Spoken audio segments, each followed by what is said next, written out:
ونشهد أن سيدنا ونبينا وحبيبنا وشفيعنا وسندنا وإمامنا ومولانا محمدا عبده ورسوله صلى الله عليه وعلى آله وصحبه وبارك وسلم تسليما كثيرا كثيرا.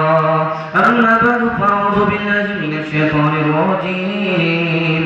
بسم الله الرحمن الرحيم. قل إن كنتم تحبون الله فاتبعوني يحببكم الله. صدق الله مولانا العظيم. وقال النبي صلى الله عليه وسلم المرء مع من أحب، أو كما قال عليه الصلاة والسلام سبحان الله وبحمده سبحان الله العظيم وبحمده يستغفر الله. صلى الله على سيدنا محمد صلى الله عليه وسلم. اللهم صل على سيدنا محمد يا رب صل عليه وسلم. سرکار دو عالم کے رخ پر وار کا عالم کیا ہوگا جب زلف کا واصف ہے قرآن رخ سار کا عالم کیا ہوگا جب ان کے غلاموں کے در پر جھکتے ہیں سلاطین عالم. انصاف سے کہہ دو آقا کے دربار کا عالم کیا ہوگا. ہو میزان عمل پر ہوں گے کبھی اور ہوں گے کبھی وہ کوثر پر. امت کے لیے روزے محشر سرکار کا عالم کیا ہوگا جب نام عمر سن کے اکرم شاہان جہاں تھراتے تھے. یہ سوچو کہ دونوں عالم کے سردار کا عالم کیا ہوگا. بہت خوبصورت جلسہ رات سے آپ لوگ سن رہے ہیں. جلسہ رات میں شروع ہوا اور صبح بارش ہوئی. بارش سے جلسہ ایسا سنجیدہ ہو گیا ہے کہ جلسے کی بے چینی کو اللہ نے ختم فرما دیا. اللہ کے جلسے کو قبول فرمائے. آپ لوگ سننے کے لیے یہاں سے لے کر کے وہاں تک تیار ہیں. دونوں ہاتھ اٹھا دیجیے انشاءاللہ. خدا سے محبت ہوگی, عبادت نہیں ہوگی. رسول سے محبت ہوگی, سنت پر نہیں چلیں گے. دونوں ہاتھ اٹھا دیجیے. سمجھ میں آ رہا کہ آپ لوگ کہاں جلسہ میں ہے یا سسرال میں, یہ بھی مجھ کو معلوم کرنا ہے. 3 سوالوں سے میرا پیغام شروع ہو رہا ہے. بہت کم وقت میں آپ کا جلسہ تھوڑی دیر کے لیے رکا ہوا ہے. دعا سے پہلے جلسے کی کشتی ساحل پر پہنچنے والی ہے. 3 سوال سے میرا پیغام شروع ہو رہا ہے. ہر آدمی کو دعویٰ ہے ہم کو خدا سے محبت ہے. ہر آدمی کو دعویٰ ہے ہم کو رسول سے محبت ہے. کیسے معلوم ہوگا کہ آدمی دعوے میں سچا ہے یا جھوٹا ہے؟ یہ کیسے معلوم ہوگا؟ یہ میرا پہلا سوال ہے. دوسرا سوال ہے, اتنا بڑا مجمع ہے, ہر آدمی کے 3 دوست ہوا کرتے ہیں. پہلا دوست, دوسرا دوست اور تیسرا دوست کون ہے؟ یہ میرا دوسرا سوال ہے. چوتھا سوال ہے, یہ صبح کا وقت ہے اور صبح ہو رہی ہے, اندھیرا چھا گیا. انسان کی زندگی میں موت سے پہلے, موت کے بعد 4 اندھیروں کا سامنا ہے. تیسرا اندھیرا قبر کا, چوتھا اندھیرا پلسرات کا. یہ اندھیرے کیسے چھٹیں گے؟ ان کے لیے کیا روشنی ہوگی؟ یہ میرا آخری سوال ہے. آپ کو مکمل سنیں گے, سمجھیں گے, عمل کریں گے, ہاتھ اٹھا دیجیے. بالکل صحیح جا رہا, لیکن بیچ بیچ میں امتحان ہوتا رہے. دھیان سے سنیے گا, میں آپ کو سنانے کے لیے جا رہا ہوں. ہر آدمی کو یہ دعویٰ ہے کہ ہم کو رسول سے محبت ہے. ہر آدمی کو یہ دعویٰ ہے کہ ہم کو اللہ سے محبت ہے. کیسے معلوم ہوگا کہ آدمی جھوٹا ہے دعوے میں یا سچا ہے؟ 1 منٹ میں پتا چل جائے گا. اگر نبی سے محبت ہے, نبی کی سنت پر کھڑا نہیں ہے, نبی سے محبت ہے, عالموں سے نفرت ہے, اس کا مطلب ہے محبت میں جھوٹا ہے, سچا نہیں. خدا سے محبت ہے، بھائی سے نفرت ہے، محبت میں جھوٹا ہے۔ بھائی کی محبت ہی کا نام خدا کی محبت ہے، یہ جھوٹا ہے۔ بھائی سے نفرت، خدا سے محبت ہو ہی نہیں سکتی۔ خدا سے تو محبت ہے، بندگی نہیں ہے، عبادت نہیں ہے۔ خدا سے محبت ہے، مصیبت میں خدا کی شکایت کرتا ہے، یہ جھوٹا محبوب ہے، سچا عاشق نہیں ہے۔ دوسرا سوال تھا، ہر انسان کے تین دوست ہیں، پہلا اور دوسرا تیسرا دوست کون ہے؟ ایک وہ ہے جو محبت کرتا ہے، دوسرا وہ ہے جو نفرت کرتا ہے، تیسرا وہ ہے جو مطلب ہی نہیں رکھتا۔ وہ بھی دوست ہے، یہ بھی دوست ہے۔ کیسے؟ جو آدمی محبت کرتا ہے اس سے محبت کا سبق ملتا، جو آدمی نفرت کرتا ہے اس سے احتیاط اور پرہیز کا سبق ملتا، جو مطلب ہی نہیں رکھتا اس سے بھی سبق ملتا ہے کہ اس کو اپنے اوپر بھروسہ کرنا ہے، اپنے عمل کے اوپر بھروسہ کرنا ہے، کسی سے امید نہیں رکھنی ہے۔ چار اندھیروں کا سامنا ہے، دنیا کا اندھیرا کیسے چھٹے گا؟ تقوی آ جائے دنیا کا اندھیرا چھٹ جائے گا۔ آخرت کا اندھیرا کیسے چھٹے گا؟ نیک عمل پر کھڑے ہو جائیے، آخرت کا اندھیرا چھٹ جائے گا۔ قبر کا اندھیرا کیسے دور ہوگا؟ آپ کلمے پر کھڑے ہو جائیے، کلمہ آ گیا، کلمے والی زندگی آ گئی، قبر کا اندھیرا چھٹ جائے گا۔ صراط کا اندھیرا کیسے چھٹے گا؟ یقین پیدا کر لیجئے کہ ایمان اور عمل ہی سے نجات ملے گی، اس کے بغیر، خدا کے فضل کے بغیر نجات نہیں ملے گی۔ صراط کا اندھیرا چھٹ جائے گا انشاءاللہ۔ دنیا نہ اور آخرت کو دھار رکھے کے ہاتھ اٹھا لیجیے، دنیا کو اجالے میں، آخرت کو گھیرے رکھے کے ہاتھ اٹھا لیجیے۔ دیکھیے آپ لوگ دونوں جگہ بائی پاس جا رہے ہیں، کہاں ہاتھ اٹھانا ہے کہاں ہاتھ نہیں اٹھانا ہے، یہ مجھے بولنا ہے کہ میرا پیغام کہیں ضائع نہ ہو جائے۔ انشاءاللہ آخرت موت سے پہلے موت کی تیاری کریں گے۔ بالکل صحیح کہا تھا، ہاتھ اٹھا دیجیے۔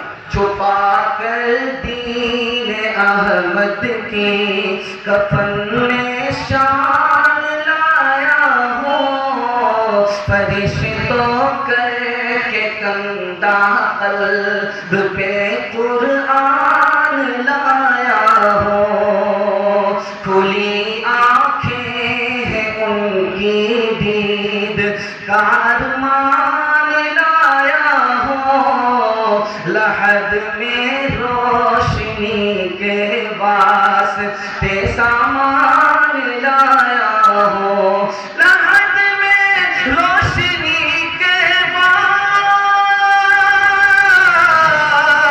لحد میں روشنی کے واسطے سامان لایا ہوں، اندھیرا گھر سنا تھا شمع ایمان لایا ہوں، اندھیرا گھر سنا تھا شمع ایمان لایا ہوں۔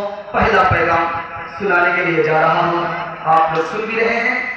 تعجب تو اس پر ہے کہ آپ لوگ سنتے سنتے تھکے نہیں، اور رات میں جو مجمع تھا اس سے زیادہ مجمع۔ اللہ آپ کے سننے کو، ہمارے سنانے کو بھی قبول فرمائے۔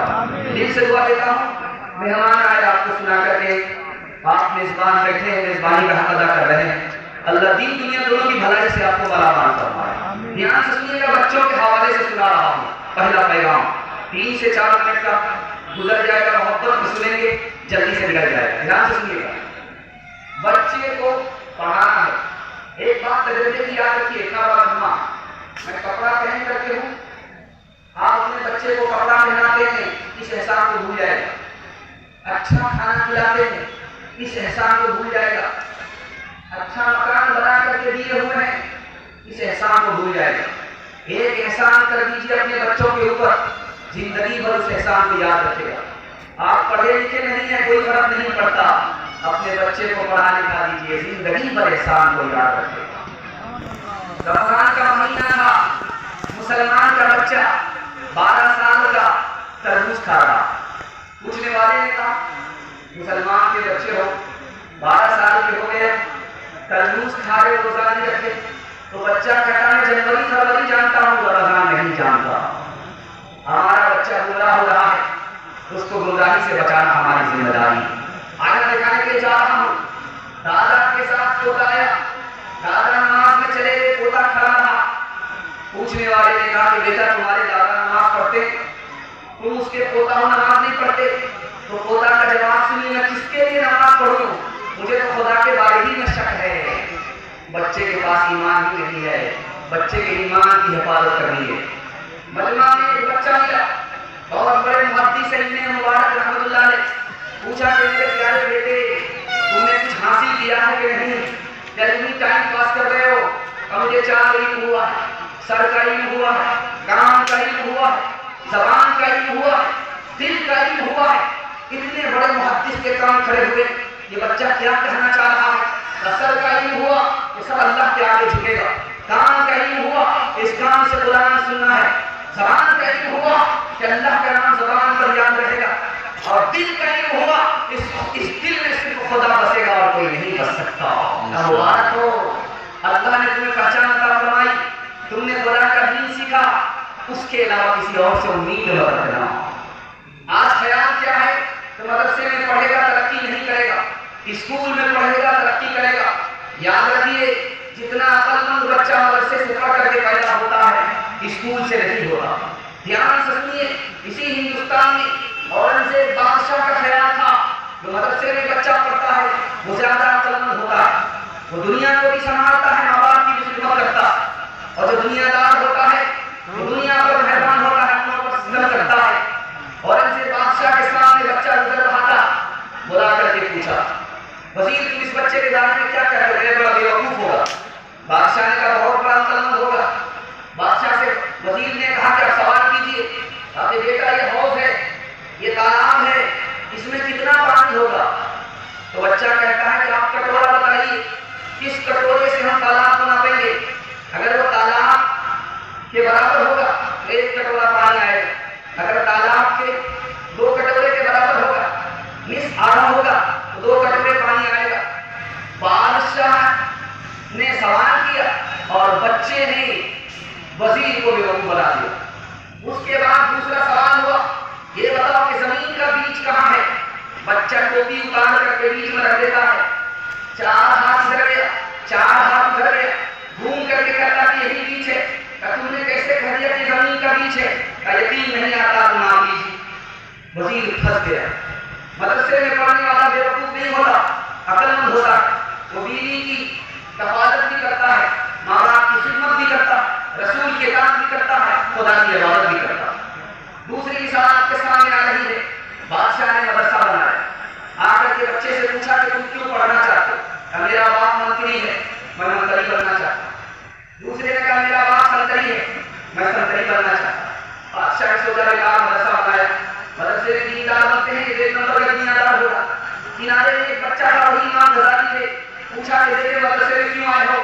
کہا مدرسے میں اس لیے آیا ہوں کہ مجھے یہاں آنے سے پہلے معلوم نہیں تھا کہ خدا کون سے کام سے راضی ہوتا ہے، خدا کون سے کام سے ناراض ہوتا ہے۔ مدرسے میں اس لیے آیا ہوں تاکہ معلوم ہو جائے کہ خدا کون سے کام سے راضی ہوگا، خدا کون سے کام سے ناراض ہوگا۔ مبارک ہو، بادشاہ نے سر کو بوسہ دیا، مبارک ہو، آج تو باقی ہے، تیرے مدرسہ باقی ہے۔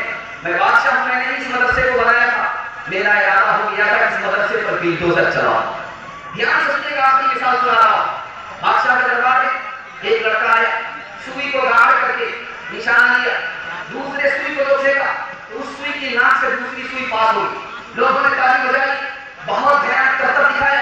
بادشاہ نے کہا 10 روپیہ انعام دو، 10 جوتے مارو۔ اب لوگوں کے کان کھڑے ہوئے کہ 10 جوتے مارنے کا مطلب کیا ہوا؟ کہیں نالائق اگر پڑھتا لکھتا تو بھیک نہیں مانگتا، کرتب نہیں دکھاتا، بھکاری کو پیسہ دیتا۔ پڑھنے لکھنے میں اگر یہ وقت لگاتا تو کامیاب ہو جاتا۔ کھیل تماشے کے پیچھے اپنی زندگی برباد کرنی، اس لیے 10 جوتے مارتے۔ جتنی آپ علم والوں کی عزت کریں گے اللہ آپ کے خاندان میں اتنا ہی علم پھیلائے گا۔ انشاءاللہ مدرسے والے سے وعدہ کریں گے چندہ نہیں دیں گے، ہاتھ اٹھائیں۔ آپ لوگوں کو سیدھے رانچی بھیجیں گے، آپ لوگوں کا یہاں گزارا نہیں ہے۔ دھیان سے سنیے گا، جتنی عزت آپ عالم کی کریں گے آپ کے خاندان میں اتنا ہی علم پیدا ہوگا۔ آپ مدرسے کی جتنی عزت کریں گے، مدرسے کے لوگ اللہ آپ کے یہاں پیدا کریں گے۔ مدرسے کا آپ جتنا تعاون کریں گے اللہ ترقی کی چوٹی پر آپ کو پہنچا دے گا۔ 3 مثال دے رہا ہوں، پیغام کو ختم کروں گا، دھیان سے سنیے گا، دھیان سے سنیے گا۔ دکان پر ایک آدمی آ رہا ہے، دکاندار کہتا ہے کہ حضرت کے لیے بہترین اخروٹ لے کر کے آؤ۔ پوچھا کہ تم مجھ کو بیوقوف تو نہیں بنا رہے؟ یہ صرف میرے لیے اعلان کیا یا دوسرے کے لیے بھی کراتے ہو؟ نہیں، صرف اسپیشل آپ کی، آپ عالم ہیں، اس لیے میں نے اپنے نوکر سے کہا بہترین اخروٹ لا کر کے دو. تو کہنے لگے کہ میں اپنے علم کو اخروٹ کی خاطر بیچ نہیں سکتا. دوسری مثال آپ کے سامنے آ رہی. کسی ہندوستان کے ایک بادشاہ تھا، اس کا نام تھا تیمور لنگڑا بادشاہ تھا. ہمیشہ بیٹھتا تھا کرسی پر پیر پھیلا کر کے بیٹھتا. سعد الدین تختازانی رحمۃ اللہ علیہ بڑے عالم کے سامنے آ گئے. جب دیکھا کہ بادشاہ میرے سامنے کرسی پر پیر پھیلا کر کے بیٹھا ہے، وہ بھی پیر پھیلا کر کے بیٹھا. تو بادشاہ نے کہا کہ او عالم صاحب، میرے پیر میں تکلیف ہے، میرا پیر لگا ہے، اس لیے میں نے پیر پھیلا دیا. آپ میرے سامنے پیر کیوں پھیلا رہے ہیں؟ کہا تمہارے پیر پھیلانے کی وجہ سے میرا علم بدنام ہو رہا تھا، رسوا ہو رہا تھا، اس لیے میں نے بھی پیر پھیلا دیا کہ میرا علم تمہارے سامنے، دنیا داروں کے سامنے رسوا نہ ہو. تیسری مثال آپ کے سامنے آ رہی ہے. اللہ کرے کہ آپ کے گھر میں قاضی موسیٰ جیسے لوگ پیدا ہوں. بادشاہ نے کہا کہ فتویٰ دینا ہوگا. کیا فتویٰ؟ کہا کہ آزان کے بعد علی ولی اللہ بولنا پڑے گا. میں نہیں دوں گا، نبی سے ثابت نہیں، صحابہ کے دور سے ثابت نہیں، تابعین کے دور سے ثابت نہیں، فتویٰ نہیں دوں گا. تو بادشاہ نے سولی پر چڑھا دیا، ہاتھی پر بٹھا کر کے درخت سے لٹکایا اور ہاتھی کو چلا دیا، پھندے سے لٹک گئے. لیکن بادشاہ نے حق میں فتویٰ نہیں دیا، اپنے دین اور ایمان کا سودا نہیں کیا، اپنے علم کو بچایا. اب کوئی بھی پاس کھڑا ہونے کے لیے تیار نہیں. ماں آ کر کے کہتی ہے الحمدللہ الحمدللہ الحمدللہ. لوگوں نے کہا ماں پاگل ہو گئی ہے، مصیبت ہے، انا للہ پڑھنا چاہیے، یہ تو الحمدللہ بولتی ہے. تو کہا کہ میں کامیاب ہو گئی، میرا بیٹا عالم بعمل نکلا، اس نے اپنے علم کو نہیں بیچا، علم کی حفاظت کی، شہید ہوا. میں شہید کی ماں ہوں، اس پر مجھے فخر ہو رہا ہے. انشاءاللہ عالم بعمل بنائیں گے، مدرسے کو آباد کریں گے، مدرسے کی تعلیم سے اپنے بچے کو جوڑیں گے، مدرسے کے علماء کی تعظیم کریں گے. ہاتھ اٹھا دیجیے انشاءاللہ. مرنے کے بعد اپنا بیٹا جائیداد بانٹے گا، دوسرے کا بیٹا قرآن پڑھے گا. ہاتھ اٹھا دیجیے. درے لبے دیا کی ہوا میں اچھالتے رہنا،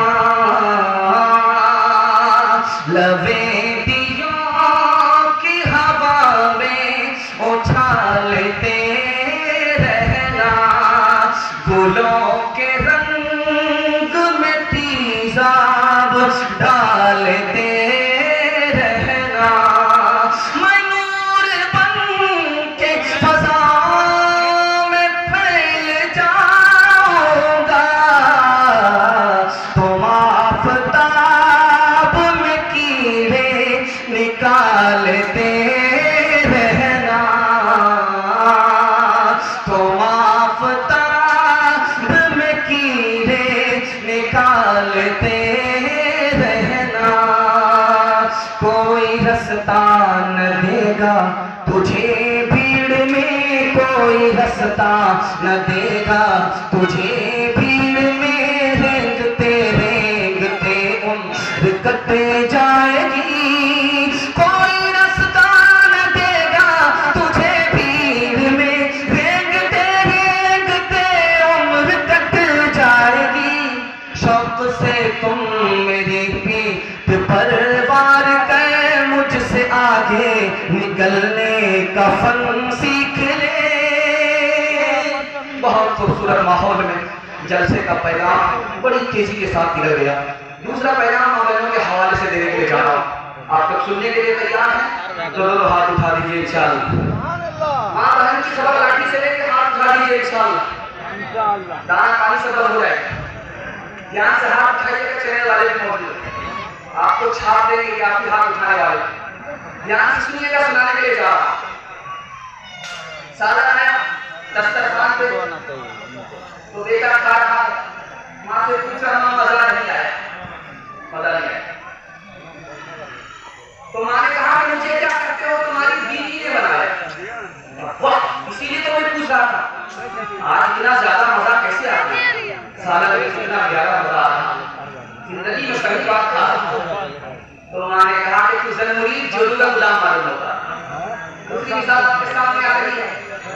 لڑکی آئی سسرال سے شوہر کو سامنے بٹھا کر کے کہہ رہی دیکھو میں مکے سے آئی ہوں, سسرال آئی ہوں, ماں باپ کو چھوڑ کر کے آئی ہوں, خاندان کو چھوڑ کر کے آئی ہوں, تمہاری خاطر آئی ہوں. میں خاندان کو چھوڑ سکتی, ماں باپ کو چھوڑ سکتی, تم اپنے ماں باپ کو نہیں چھوڑ سکتے.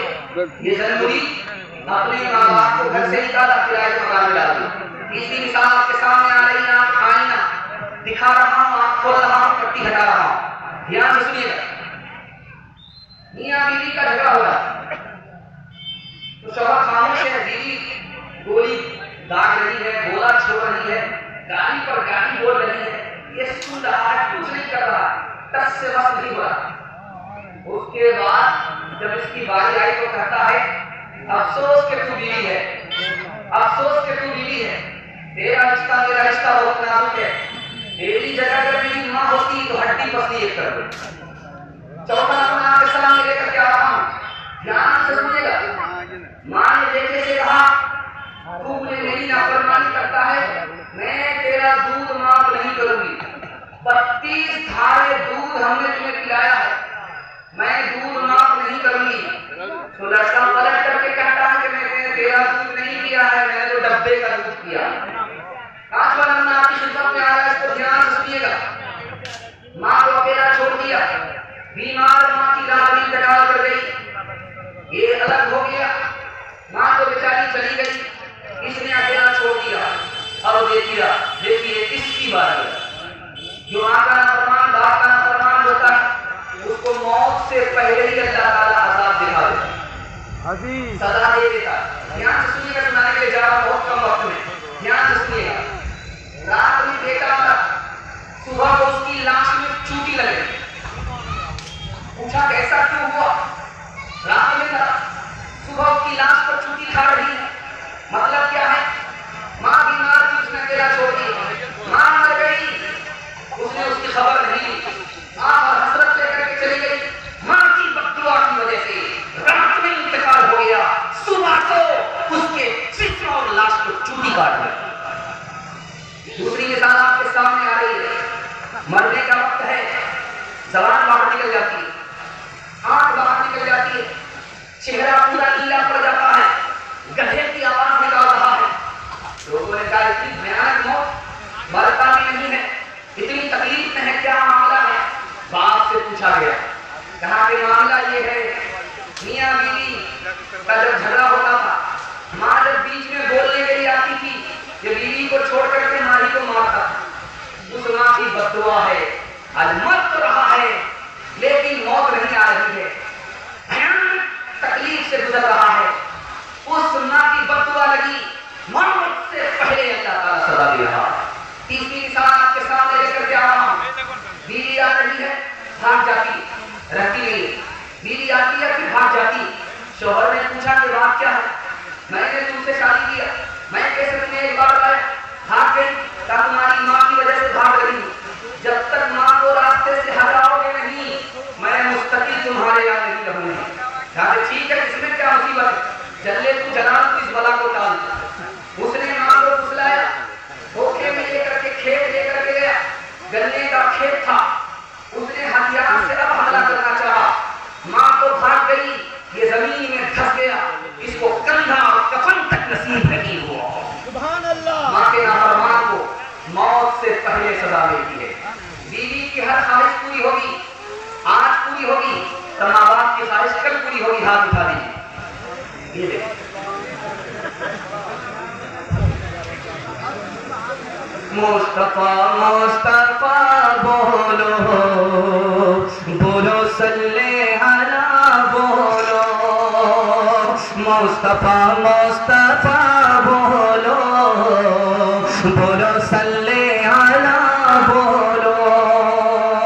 ایک دن نبی نے حلقہ اصحاب میں یہ لفظ دوہرائے, 3 بار کے ناک اس کی کٹ گئی, دوہرائے 3 بار کے ناک اس کی کٹ گئی. اصحاب پوچھتے ہیں وہ بدبخت کون ہے, توقیر جس کی آپ کی نظروں میں گھٹ گئی, توقیر جس کی آپ کی نظروں میں گھٹ گئی. ارشاد یوں ہوا کہ وہ اولاد نا خلف, گھر جس کے جنت آئی اور پلٹ گئی. ماں باپ کا بڑھاپے میں جس کو نہ ہو خیال, اس ناسعید اولاد کی قسمت پلٹ گئی. مصطفیٰ مصطفیٰ بولو, بولو صلی علی بولو.